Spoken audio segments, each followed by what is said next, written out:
देखिए, आज हम बात करेंगे दिन कितने तरह के होते हैं ज्योतिष में। ज्योतिष में मुख्य रूप से 3 प्रकार के दिन होते हैं। 3 तरह के दिन होते हैं। एक होता है सौर दिन, दिन के प्रकार।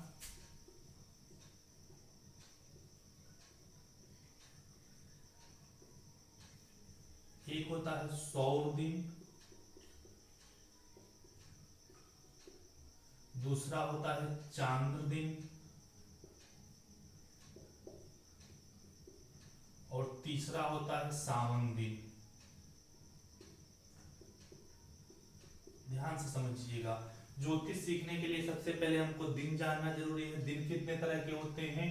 तो दिन होता है 3 तरह का। एक होता है सौर दिन, दूसरा होता है चांद्र दिन, और तीसरा होता है सावन दिन। सौर दिन किसको कहते हैं? सूर्य जो है वो एक राशि में 30 अंश तक रहता है। यानी एक एक राशियां होती हैं वो 30 अंश की होती हैं, और एक राशि में 30 अंश तक रहता है सूर्य। यानी एक राशि में 1 महीने तक रहता है।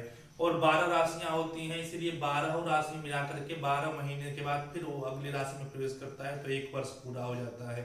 तो सौर दिन का मतलब हुआ कि सूर्य एक राशि में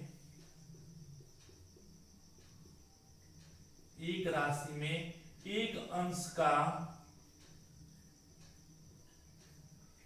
समय लिया। यानी एक राशि में एक अंश चलने में जितना समय लिया उसको एक सौर दिन कहेंगे। ठीक है, एक अंश चलने में जितना समय लेगा, यानी एक दिन में एक अंश पूरा कर लेता है, 30 अंश में उस राशि को पार कर लेता है, और 12 महीने में फिर 12 राशियों को पार कर लेता है। तो एक अंश चलने में जितना समय लेगा उसको एक सौर दिन कहेंगे। चांद दिन किसको कहते हैं? एक तिथि को चांद्र दिन कहते हैं। यानी कि अगर आज प्रतिपदा है तो प्रतिपदा से लेकर के द्वितीया तक पूरा एक चांद्र दिन होगा, द्वितीया से लेकर के तृतीया तिथि तक पूरा एक चांद्र दिन होगा, यानी चंद्रमा के अनुसार जब हम दिन को देखेंगे तो। और सावन दिन किसको कहते हैं? सूर्योदय के अनुसार होता है।